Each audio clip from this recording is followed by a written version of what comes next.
Shalom sahabatku yang terkasih dan sehati dalam Yesus Kristus. Jumpa lagi kita pada kesempatan kali ini. Mari kita siapkan diri dan hati kita untuk menjadikannya layak menyambut Tuhan, supaya kita bisa menjadi garam dan terang dalam kehidupan ini.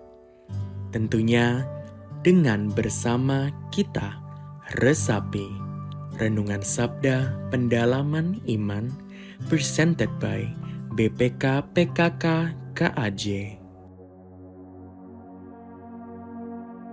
Bacaan dari Injil Markus bab 10 ayat 17 sampai 27.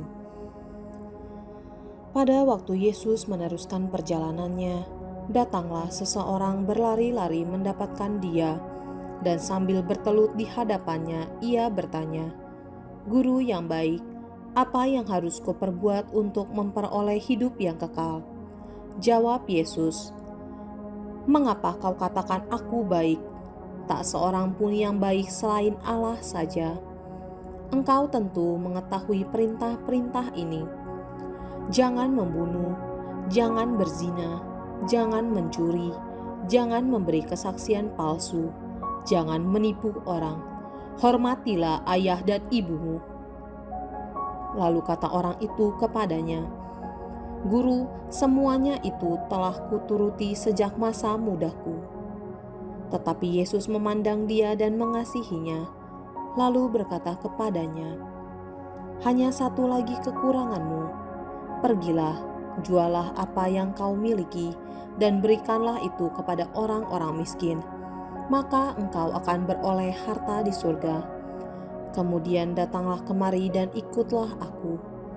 Mendengar perkataan itu, mukanya muram, lalu pergi dengan sedih, sebab banyak hartanya. Lalu Yesus memandang murid-muridnya di sekelilingnya dan berkata kepada mereka, "Alangkah sukarnya orang yang banyak harta masuk ke dalam kerajaan Allah." Murid-muridnya tercengang mendengar perkataannya itu. Tetapi Yesus berkata lagi, "Anak-anakku, alangkah sukarnya masuk ke dalam kerajaan Allah. Lebih mudah seekor unta melewati lubang jarum daripada seorang kaya masuk ke dalam kerajaan Allah." Mereka makin tercengang dan berkata seorang kepada yang lain, "Jika demikian, siapakah yang dapat diselamatkan?" Yesus memandang mereka dan berkata, "Bagi manusia hal itu tidak mungkin, tetapi bukan demikian bagi Allah. Sebab segala sesuatu mungkin bagi Allah." Demikianlah Injil Tuhan. Shalom Bapak Ibu, Saudara-saudari yang terkasih dalam Yesus Kristus. Pada hari ini kita akan bersama-sama belajar dan merenungkan firman Tuhan dari Injil Markus bab 10 ayat 17 sampai 27. Judul perikopnya adalah Orang Kaya Sukar Masuk Kerajaan Allah. Mendengar judul perikop ini mungkin banyak pertanyaan yang timbul di dalam hati kita, di dalam pikiran kita. Apa yang dimaksud dengan sukar masuk kerajaan Allah? Apakah kita termasuk yang sukar masuk kerajaan Allah? Mari kita renungkan bersama di dalam perikop ini. Dikatakan pada waktu Yesus dalam perjalanan, datanglah seseorang datang kepada Yesus dengan berlari-lari dan berlutut di hadapan Yesus. Kemudian bertanya, "Guru yang baik, apa yang harus aku perbuat untuk memperoleh hidup yang kekal?" Dia datang kepada Yesus dengan berlari-lari. Ini menunjukkan bahwa dia serius ingin mencari jawaban apa yang harus dia lakukan. Dan dia datang dengan berlutut karena dia menghargai dan menghormati Yesus sebagai Tuhan, sebagai juru selamat yang dia percaya bahwa bisa memberikan jawaban kepada dia. Kemudian Yesus menjawab pertanyaan orang ini. Orang ini bukan orang sembarangan. Di dalam Injil Markus dikatakan bahwa dia seorang yang kaya. Di dalam Injil Lukas dikatakan dia seorang pemimpin. Berarti dia bukan orang sembarangan dan orang yang terpandang. Tapi dia mau merendahkan diri datang kepada Yesus dan bertanya apa yang harus diperbuat. Yesus menjawab pertanyaan orang ini dengan berkata, engkau mengetahui perintah-perintah. Yesus mengutip 6 perintah dari 10 perintah Allah. Yesus mulai mengatakan, jangan membunuh, jangan berzina, jangan mencuri, jangan memberi kesaksian palsu, jangan menipu orang, dan hormatilah ayahmu dan ibumu. Orang ini mendengarkan pertanyaan atau jawaban Yesus ini, dia merasakan kelegaan bahwa dia sudah melakukan itu semua. Dan dia berkata, guru, saya sudah melakukan itu semua. Bahkan sejak saya masih muda. Dia mengalami, wow, yes, saya sudah melakukan semua. Saya bisa lolos, saya bisa masuk kerajaan surga. Tetapi Yesus yang maha kuasa, yang maha mengetahui, Yesus tahu apa yang ada di dalam pikiran dia, apa yang ada di dalam hatinya, apa yang sudah dilakukan di dalam hidupnya. Dan Yesus berkata kepada dia, hanya satu kekuranganmu, yaitu pergilah, jualah segala harta milikmu, dan berikanlah itu kepada orang-orang miskin. Kemudian engkau akan memperoleh harta di surga. Dan kemudian datanglah dan ikutilah aku. Yesus ingin mengajarkan kepada kita bahwa kita harus mencari kehidupan kekal itu dengan mengumpulkan harta di surga, bukan harta di dunia. Dan Tuhan mengajarkan kita tidak melekat dengan harta duniawi. Makanya Tuhan Yesus di dalam Matius 6 dikatakan bahwa engkau tidak bisa mengabdi kepada dua tuan.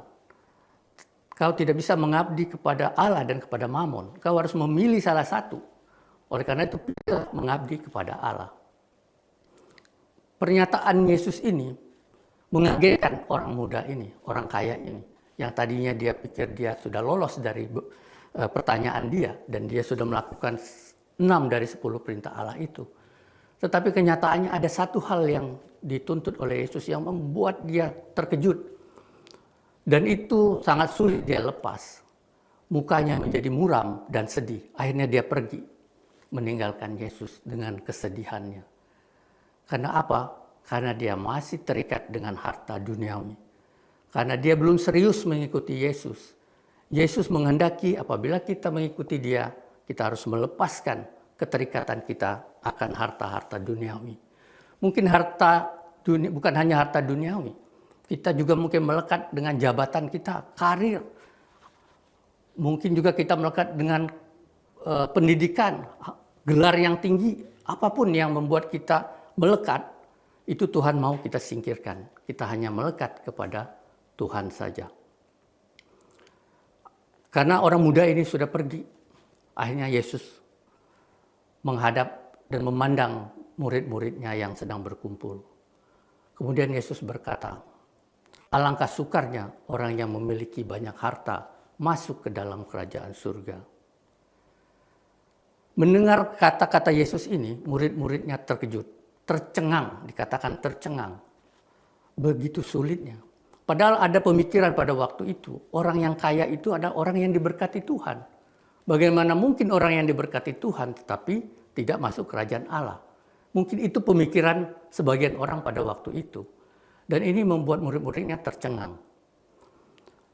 Kemudian Yesus berkata lagi, alangkah sukarnya masuk ke dalam kerajaan surga. 2 kali Yesus berkata, alangkah sukarnya. Yang pertama Yesus mengatakan orang yang hartanya banyak. Yang kedua tidak mengatakan orang yang hartanya banyak. Tetapi alangkah sukarnya masuk kerajaan surga itu.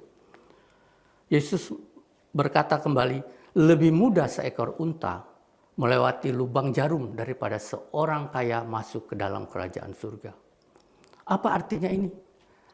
Bahwa seekor unta yang besar tidak mungkin bisa masuk ke lubang jarum. Ini menandakan kemustahilan bahwa orang bisa masuk ke dalam kerajaan surga. Tetapi pernyataan Yesus ini membuat murid-muridnya semakin tercengang dan berkata satu dengan yang lain. Jadi siapa yang bisa diselamatkan? Jadi memang sesuatu hal yang sulit. Tetapi Tuhan Yesus mempunyai prinsip yang berbeda. Karena orang Israel berpikiran bahwa kehidupan kekal karena perbuatan manusia dan mengikuti hukum Taurat. Tetapi Tuhan Yesus berpandangan bahwa kehidupan kekal adalah anugerah dari Allah Bapa di surga. Oleh karena itu Tuhan Yesus berkata di ayat 27, Yesus memandang murid-muridnya dan berkata, bagi manusia hal itu tidak mungkin. Tetapi tidak demikian bagi Allah, sebab segala sesuatu mungkin bagi Allah. Bapak Ibu yang terkasih, segala sesuatu mungkin bagi Allah. Di dalam perikop ini kita bisa belajar beberapa hal. Yang pertama, Tuhan Yesus tidak membenci kekayaan. Tetapi Tuhan Yesus mau kita hanya melekat kepada Tuhan, kepada Allah, bukan kepada harta duniawi, bukan kepada berhala-berhala duniawi yang kita agung-agungkan. Yang kedua, kekayaan sejati tidak terletak pada kekayaan duniawi, tetapi terletak pada hubungan yang baik antara kita dan Allah, dan ketaatan kepada firman Tuhan. Itulah yang terpenting. Mari kita bersama-sama mencoba mengikuti Yesus dengan serius, dengan tidak terikat dengan harta-harta duniawi. Dan yang ketiga, kita belajar bagi Allah tiada yang mustahil. Apapun mungkin bagi Allah. Oleh karena itu, mari kita lakukan kehendak Allah, lakukan dengan taat dan setia firman Tuhan, maka kehidupan kekal akan dianugerahkan kepada kita. Mari kita tundukkan kepala untuk menutup permenungan kita hari ini. Di dalam nama Bapa dan Putra dan Roh Kudus. Amin. Bapa yang Maha Kasih, Bapa yang Maha Kuasa, terima kasih Tuhan. Puji dan syukur atas firman-Mu yang boleh kami dengarkan, yang boleh kami renungkan pada hari ini Tuhan. Kami boleh Kau ingatkan bahwa harta duniawi belum tentu memberikan kebahagiaan yang sejati. Kau mengajarkan kami untuk melekat hanya kepadamu saja. Kami diajarkan bahwa kami harus serius mengikuti Engkau. Bantu kami Bapa. Kami sendiri mungkin tidak kuat ataupun mengalami begitu banyak godaan di dalam hidup kami. Tapi kami percaya dengan bantuan Roh Kudus-Mu, kami bisa melepaskan segala berhala-berhala duniawi. Dan kami hanya melekat kepadamu saja. Biarlah kami boleh mengikuti Engkau dengan setia, mengikuti firman-Mu dengan setia dan sungguh-sungguh. Terima kasih Bapa. Semua doa ini kami naikkan di dalam nama Tuhan Yesus Kristus, Tuhan dan Juru Selamat kami. Kemuliaan kepada Bapa, Putra, dan Roh Kudus, seperti pada permulaan, sekarang, dan selalu, dan sepanjang segala abad. Amin. Atas nama Bapa dan Putra dan Roh Kudus. Amin.